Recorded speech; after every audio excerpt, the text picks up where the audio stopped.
Hello, I'm Dango Rose.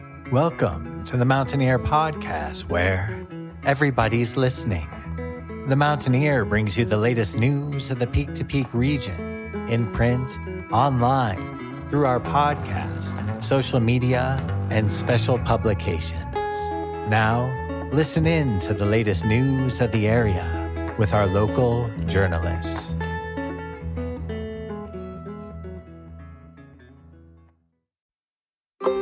Hello, I'm Dango Rose, and this is the Mountaineer Podcast, where everybody's listening. And I'm Cynthia Davis. In this week's episode, we hear from local Nederland artist Brent Bishop.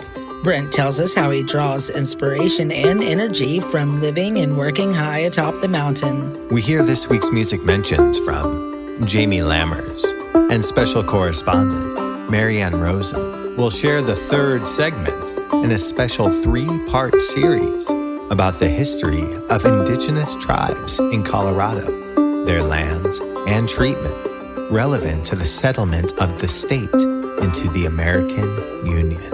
And for our final story, Jamie interviews Boulder-based singer-songwriter and ramblin' man Lucas Wolf. They talk about his music, life, and moving on down the road. But first, some news from your neighborhood.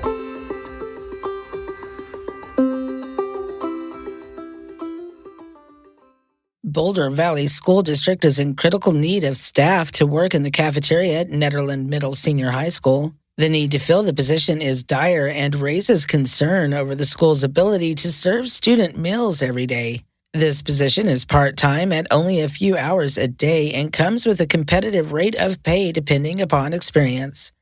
If you or someone you know would like to learn more or apply, don't hesitate to call Sarah Acker at 720-561-5049 or email Sarah directly to sarah.bvsd.org.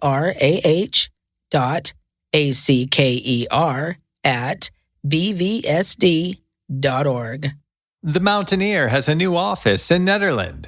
The newly renovated space is located at 98 West 1st Street and open to the public. Stop in to place an ad, pick up a copy of the latest edition, or to renew your subscription to both the online and print edition of your local mountain newspaper. The Peak to Peak Studio Tour will take place September 22nd, 23rd, and 24th this year. The tour includes both galleries and local studios of artists living and working along the Peak to Peak Highway and every community and canyon in between. Enjoy a weekend of art and changing colors across the Rockies. For information on the tour, please visit the Mountaineer website. There will also be a printed guide distributed inside the weekly newspaper and available to visitors coming up to enjoy this first annual event celebrating our talented mountain artist. The Nederland Fire Protection District Board of Directors met on Wednesday, August 16, 2023, to select a finalist for the open position of Nederland Fire Chief.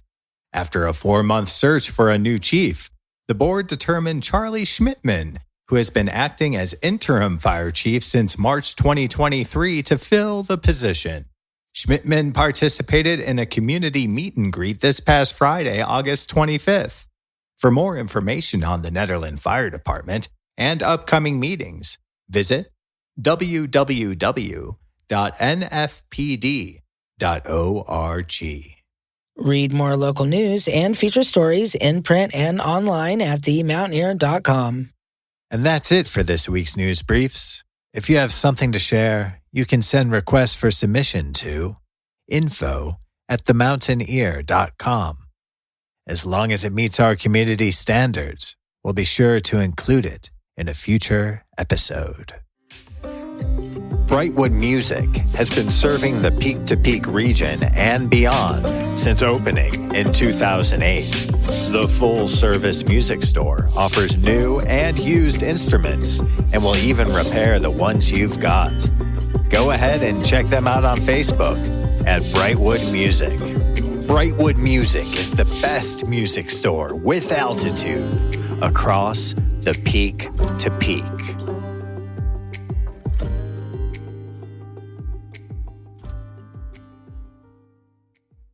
And now for our lead story. Cynthia speaks with Brent Bishop, Nederland artist. Brent talks about his artistic creations and is also one of the featured artists included in the upcoming Peak to Peak studio tour happening in September. Hi, Brent. Can you start by introducing yourself to our listeners? So I'm Brent Bishop. I'm a painter, visual artist, and just been painting for a long time and just really starting my business with it right now. So pretty exciting. So, Brent, how did you end up in Nederland? Yeah, so I moved out to Colorado in 2001. I went to school in Knoxville, Tennessee for a semester and decided that it wasn't time for that yet. So I took a break. I was just going to take a 1-year break and come out here and snowboard. And I moved to Nederland and just fell in love with it. And so I never went back to Tennessee. I stayed in Nederland. And after about 6 years of just being a ultimate snowboard bum, I went back to school at CU.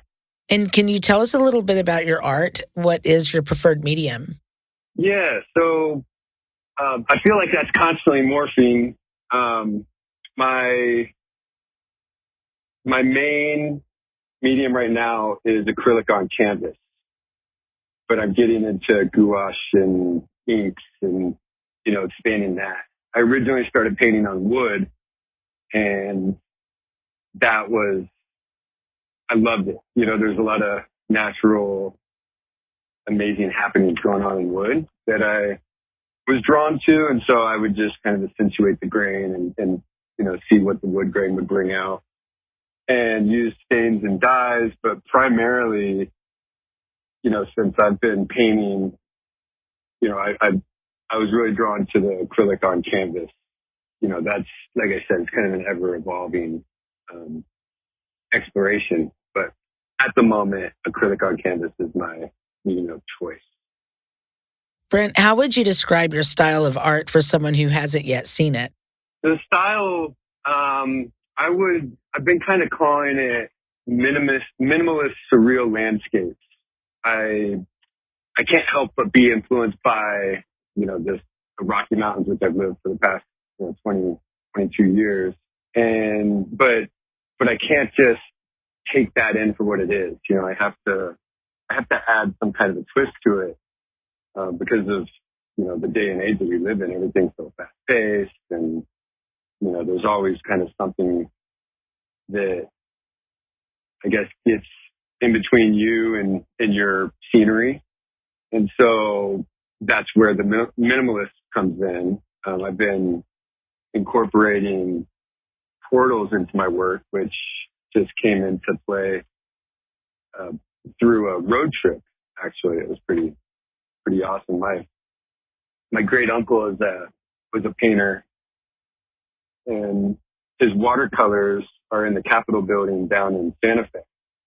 So me and my wife were kind of doing a pilgrimage to go see those and then go visit our family in Arizona.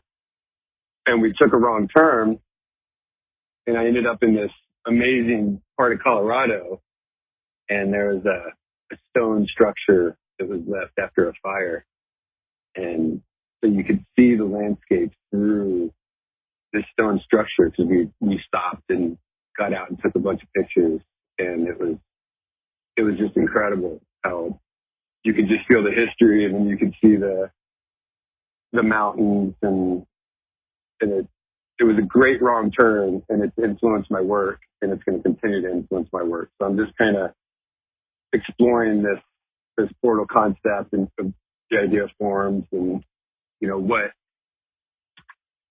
what's maybe in between you in this landscape or this environment that you're interacting with. And you'll be participating in the upcoming Peak to Peak studio tour. Can you give us any insight as to what people can expect to experience when visiting? So, yeah, I'm very excited for the studio tour. Me and my wife live in it's kind of funny, we were calling it an old barn down by the creek. here in Nederland, which is an exaggeration. I mean, it's a fairly modern house, but we actually built a studio because we don't have room in our house, and I don't have room for paintings to sit around all day. You know, we have to cook and we have to have a place to relax too. So we actually built a magnificent studio in our front yard, and we have a space to dedicate to our work now. So I'm very excited to have a place for people to come by and see, you know, kind of where I create. My wife's a musician, so we have half of the studio is a music studio, and then half of it's for painting, visual art. So, you know, I'm excited for people to be able to come by.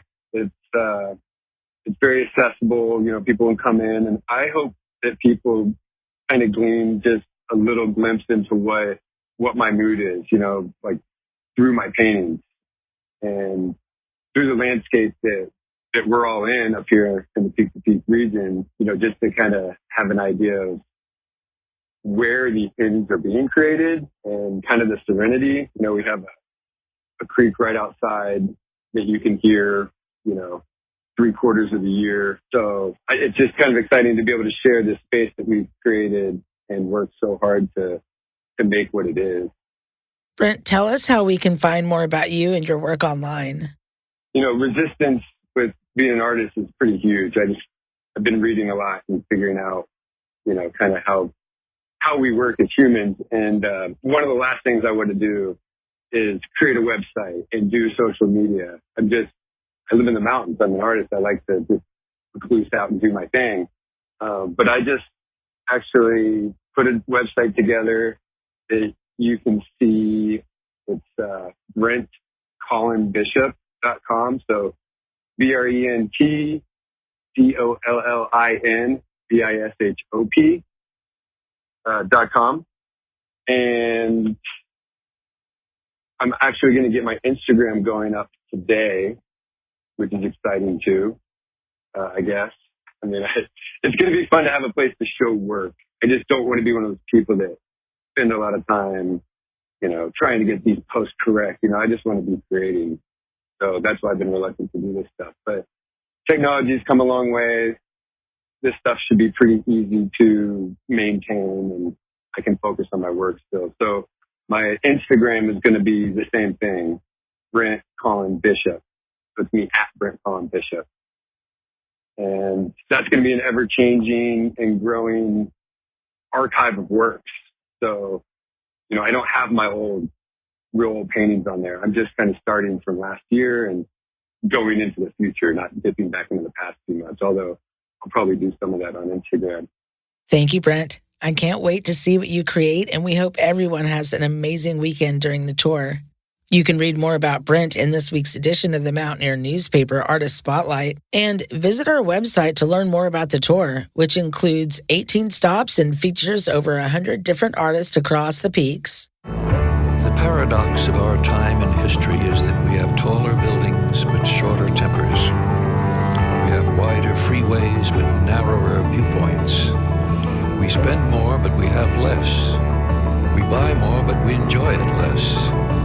We have bigger houses and smaller families, more conveniences and less time.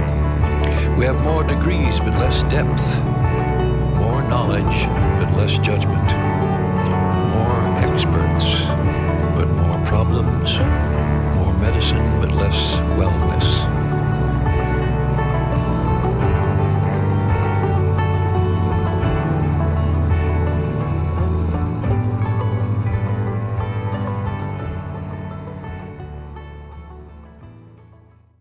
Now we go to correspondent Jamie Lammers, who will be delivering this week's Music Mentions. And now, for this week's Music Mentions. Head to Busey Brews, located at 70 East 1st Street in Nederland on Sunday, September 3rd at 2 p.m. to see 100 Pound House Cat performing live. Head to the Gold Hill Inn, located at 401 Main Street in Gold Hill on Friday, September 1st at 5:30 p.m. to see the Kate Farmer Band performing live, on Saturday, September 2nd at 5:30 p.m. to see Foggy Mountain Spaceship performing live, on Sunday, September 3rd at 5:30 p.m. to see Lori Dameron performing live, and on Monday, September 4th starting at 12 p.m. for the Labor Day Cajun Cookout and Concert 2023.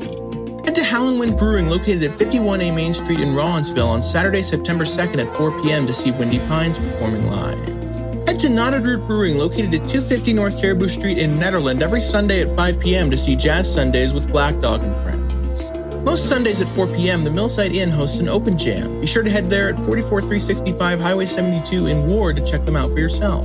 Head to the Nederland Farmers Market, located at 85 East 1st Street in Nederland on Sunday, September 3rd at 10:30 a.m. to see Mark Bosler performing live. And finally, head to the Very Nice Brewing Company, located at 20 East Lakeview Drive, number 112 in Nederland on Friday, September 1st at 6 p.m. to see Mountain Reverb performing live, and on Saturday, September 2nd at 6 p.m. to see No Go Gillbillies performing live. Did we miss you or your performances? Want to submit your music listing in the Peak-to-Peak area? Do you have updates to your business or to your performances? Please call 303-810-5409 or email info@themountaineer.com to be included in the next print edition or the next podcast of The Mountain Ear.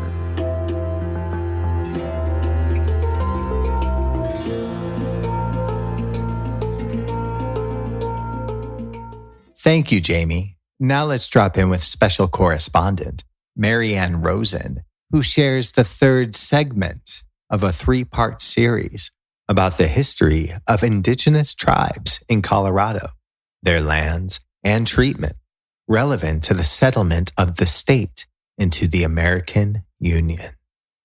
Westward Ho, the battle cry during Western expansion, adventurers, explorers, those looking for land and a better life, and those seeking gold all heeded the call to head west. In 1862, to further entice settlers to head in that direction, the government established the Homestead Act. For minimal filing fee and a promise to live on and cultivate the land for 5 years, adult heads of families were granted 160 acres of surveyed land. For single adults, the acreage was 60. After the 5 years, claimants owned the land free and clear, a good deal for those looking for a better life. Unfortunately, not all could afford cultivation equipment, and with the law being ambiguous, much of the land ended up in the hands of speculators, cattle owners, miners, loggers, and the railroads. Colorado, as an official territory since the year previous, was impacted by this, as once again were indigenous tribes whose hunting, farming, and grazing lands were dwindling at an alarming rate. With the government attempting to rid the West of native tribes, their way of life threatened, and with the loss of territory, hostilities between the government, settlers, and native tribes grew. The Colorado War of 1863 through 65 was an armed conflict between the U.S. and a loose alliance among the Kiowa, Comanche, Arapaho, and Cheyenne nations. The war resulted in the removal of most members of these 4 tribes from Colorado to present-day Oklahoma. The Colorado War included one of the most notorious episodes between American troops and native tribes. In 1864, a series of laws further reduced the amount of lands that Native Americans could use or live on. There was also a standing order to shoot any indigenous people approaching a fort. These added more conflict. Attempting peace, then Governor of Colorado, John Evans, requested Native tribes to come to Fort Lyons for supplies and to discuss peaceful solutions between the two factions. A contingent of Native Americans from the Cheyenne tribe led by Chief Black Kettle and the Arapaho tribe led by Chief Niwot followed these orders. Chief Black Kettle even had taken steps to contact Major Wynkoop to let the army know that they were coming. Upon arrival, the tribes were told to move to the Big Sandy Creek, which they did.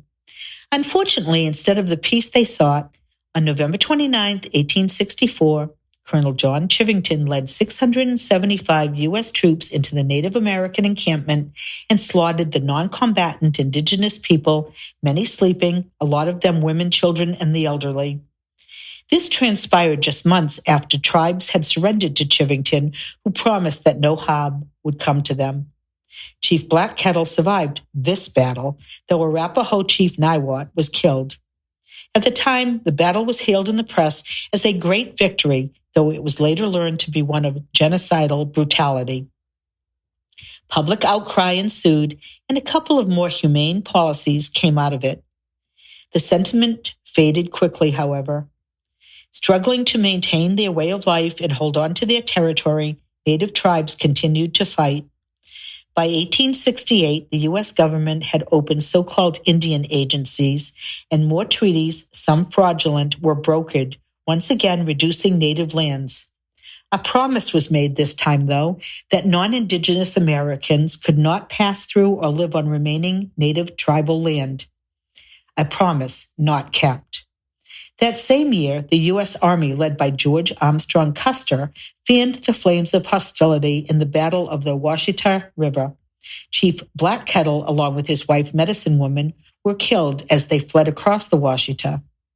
1873 found another treaty taking more land from the indigenous tribes and forming more reservations. The second half of the 1870s in Colorado was characterized by anger and frustration as bands adjusted to difficult and unfamiliar living conditions. Amidst all of these battles and clashes, and on its third try, Colorado was admitted to the U.S. as the 38th state on August 1st, 1876. Statehood did not quell conflicts. In 1878, the Meeker incident occurred in Colorado when so-called Indian agent Nathan Meeker destroyed native land and property, and native tribes fought back, killing Meeker and demolishing the Indian agency buildings. After the Meeker incident, 665 members of the Ute tribe were forcibly moved to reservations. After the economic depression brought on by the Civil War, white settlers looking for a better life in 1879 came in droves and followed trails to Central City, Black Hawk, Rawlinsville, and Leadville. The Ute tribes resented these settlers diminishing their hunting grounds. The white men resented and distrusted the American tribes, and many battles resulted. The Ute War, which actually ran from 1849 to 1923, peaked in 1887. One of the major incidents that year began after some native leaders were shot for no reason. Knowing that fighting back would be a losing battle, moderation was counseled. Despite best efforts, hostilities erupted.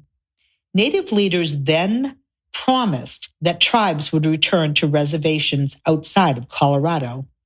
However, the militia had already been called out, and they caught up to the Arapaho people at Wolf Creek. The tribe, not wanting a battle, continued on to Utah, and when they thought they had arrived, they made camp. Unfortunately, they were still in Colorado, and on August 25th, the militia attacked without warning.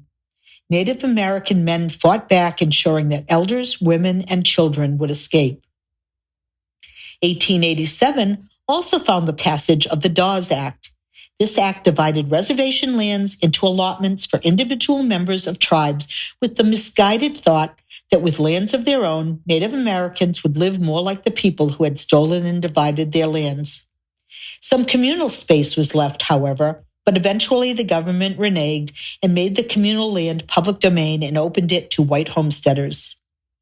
Now that we've actually gone beyond statehood, I will end this last part of the story by noting that by the late 19th century, most surviving Native Americans had been relocated to small Colorado reservations or removed from Colorado to reservations in Wyoming, Oklahoma, Utah, New Mexico, and Nevada. In current times, a few baby steps are seemingly happening. Museums are beginning to correct historical inaccuracies and are no longer speaking of indigenous peoples as if they only existed in the past. Non-indigenous people are becoming more cognizant of the fact that most of us live and work on former tribal lands. As this final part of the series ends, I would also like to acknowledge that I did the utmost due diligence while researching and writing these stories. However, I apologize if I have got anything wrong, have mispronounced words, or used phrases incorrectly. Although there are still struggles faced by indigenous tribes, and there are still ongoing conflicts with the U.S. government, we can all hope for and work towards a better future. The Mountaineer team is hard at work putting together a new and improved edition of Taste of the Peaks. This publication will feature all the stops and shops offering great food, drink, and sweets across our high mountain terrain. Do you have a culinary-based business or service you want listed? There is still time to place your ad and expand your free listing. So go online to our website at themountaineer.com and learn more about how to be included.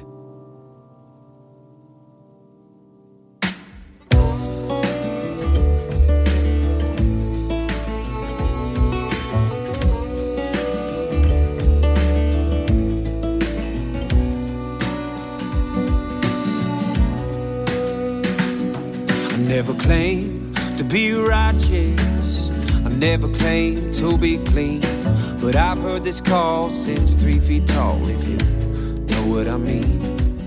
My list of sins is long and plentiful. As a prodigal son, I'm second to none, and I'll die beautiful.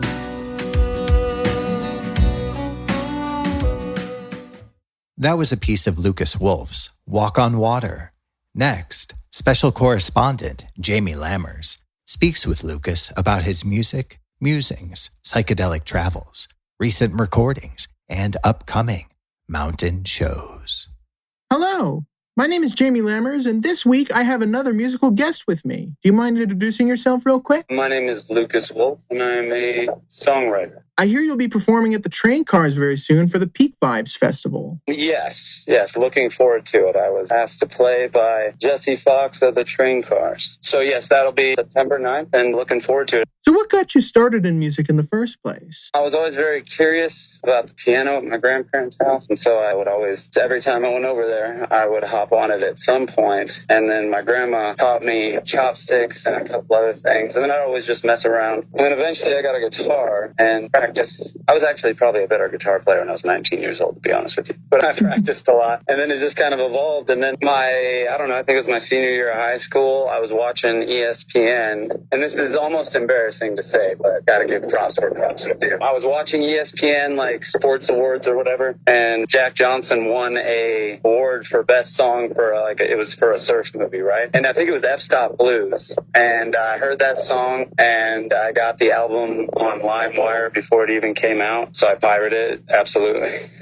So that album kind of led me to a bunch of other music that I just fell in love with, the idea of just writing songs and singing them. And then I tried college and knew that wasn't going to happen, and started hitchhiking and just kind of threw myself into a lifestyle where I had to get at least halfway decent at playing music to eat. And so then it just evolved from there. What other artists inspired you along the way? Well, it's funny because I actually listened to a lot of Incubus was one of my favorite bands. And back when I was younger, it was Atmosphere and a lot of Rhyme Sayers records and things like that. So I used to listen to a lot of rock and hip hop. And then trying to think, it was Jack Johnson, which led me into Ben Harper and Damien Rice and Ray LaMontagne. And then ever since then, there's this guy named John Middleton out of Canada. It's just incredible. And so I think I'm just drawn to when people are able to kind of let out like a real expression. I think that guitar and vocals is kind of a very intimate way to do that. But yeah, I think these days I listen to just kind of a lot of random folk, and I don't even pay attention to who it is half the time. I just kind of listen to it to get inspired by it. So do you classify yourself as somebody who primarily performs in the folk style? No, I think that I want to say that. I think that that's my favorite thing to play is my folkier stuff when I'm playing my house or whatever. I think that I would be some sort of singer-songwriter, folk, rock, indie something, kind of. Because I have songs that are kind of with a reggae chuck, and then some songs that are more of like, I don't even know how to describe them, perhaps. Just very heavy finger-picking, not quite outlaw style, but like, I guess that's the best way to describe it. It's a tough question. It really is for me. And so the answer changes every time I answer it because I really don't know. But Chris Kresh he just retired out of Denver radio. He just said, you're a singer-songwriter. And that's what he said to say. So happy retirement, Chris. Have you had fun in the process of living off of your songwriting? Oh, yeah, man. Okay. It was the greatest. I hitchhiked out of Phoenix and caught a ride with this trucker named Arthur Yarrington out of Maine, and he took me to Springfield, Illinois, and then bought me a Greyhound ticket at a pit stop in Chicago. Was handed a bunch of mushrooms. That was pretty sweet. And then I got on the bus, tripped on my way to Minneapolis, got off the bus, and just literally hit the first spot I could find that looked like a good place to play music. And from that day on, I never went hungry or without a libation in those days. What do you love about performing live? Oh, man, there's so much. When somebody really is listening and you can feel it and you can see it, and then it's like they don't know it, but there's this like energetic exchange where they're inspiring you to be more free in the moment and just kind of let it loose because you see that this person or people are really enjoying it. It's this reciprocal energy exchange that can be explained, but I'd rather sound goofy about it and just say that it's something in the ether that everybody feeds off of each other. And so when you have shows like that, it's just the best. And then when you have shows that aren't as energetic, then you just got to think of it like this is a great way to practice. You meet so many cool people, and really I think what it comes down to at the end of it is there's something very liberating when you write a song and then you can fully express it. I think I probably don't fully express it every time these days, but when you do, it's magic. And what do you hope that audience members take away from your shows when they come and see you? I hope that they have a wonderful time, and I hope that they like at least a couple of my songs. And yeah, it'll just be nice. I used to live up in Ned and actually moved out of there April, and so I've lived up there quite a few times. So it'll just be nice to see familiar faces and meet some other musicians and play up in Ned again. I enjoy my trips up there. I also hear that you have an album out. Yes, I have kind of two, but I have Falling Into Place, which is on all the streaming services. And then we did release a single in October, and we are in the process of finishing that right now. So Kate Farmer, who you're probably familiar with, came in and sang on like 4 songs, and she blew the doors off on her delivery. So I'm just super excited. The album's called Kill the Devil, and it'll be out eventually soonish.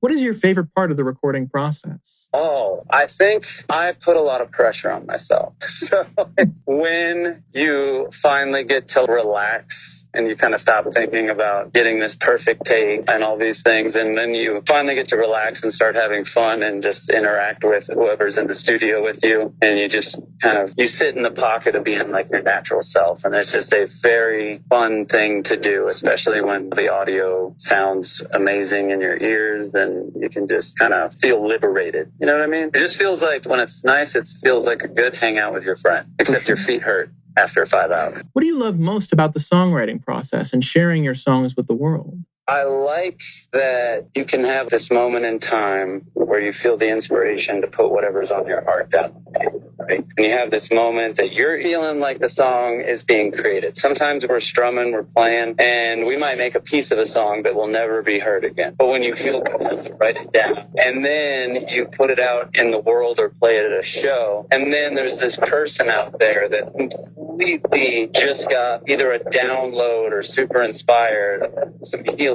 whatever, through your music. And it's like, so you had this moment where you wrote it, and you see this fruit of people that really get something out of the words. And that's like my favorite things, to get somebody comes up and really says something heartfelt and deep about how the music affected them. And those are always like, sometimes in any occupation, you can kind of feel like you're wandering through the desert without water. And then sometimes somebody comes up and just like fills your cup up. And it feels really good when that happens, because you're just like, thank you. Thank you for listening and hearing it. You know what I mean? And maybe hearing it and feeling it. Yeah, so that's my favorite and most important thing, is just connecting with another soul. And it's fun. I like the rhythm. I like singing. And it's nice to be able to book shows in fun places and jump in some hot springs and have a little fun along the way. And finally, is there anything coming up that you're excited about? Yeah, the record is coming to completion in the next couple months. And then October 15th, I will be at the Gold Hill Inn. And there's plenty of other information on my social media pages, and you can see me talking in accents on Instagram. I've decided to be myself a little bit more on this thing, and so brace yourself. Thank you so much, Lucas, for coming on board and joining us for the podcast. If you want to see him perform live,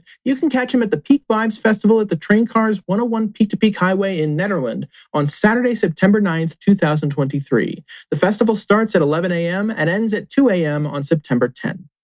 These days, there's more thank yous than sorries in my prayers. These days, there's more virtues than cries of despair. And oh, in the breeze, I can hear a voice calling. You ain't too far from found, you're only one step from falling. Probably never walk on water, but I'm damn sure gonna try. That concludes this week's episode of the Mountain Air Podcast, where everybody's listening. Visit our website at www.themountaineer.com to read more information about today's guests. Pick up a copy of this week's print edition of The Mountaineer at newsstands all across the Peak to Peak. I'm Dango Rose. And I'm Cynthia Davis. Thank you for listening. You name it, we've got it.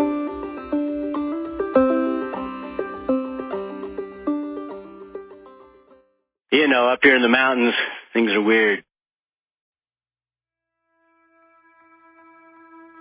And that's it for our show.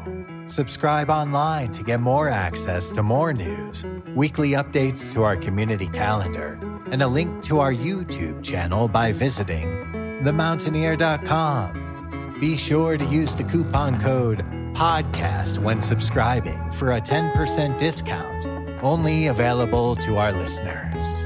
If you are in the local Peak to Peak area, be sure to pick up a print edition of The Mountaineer at a local business. I'm Dango Rose.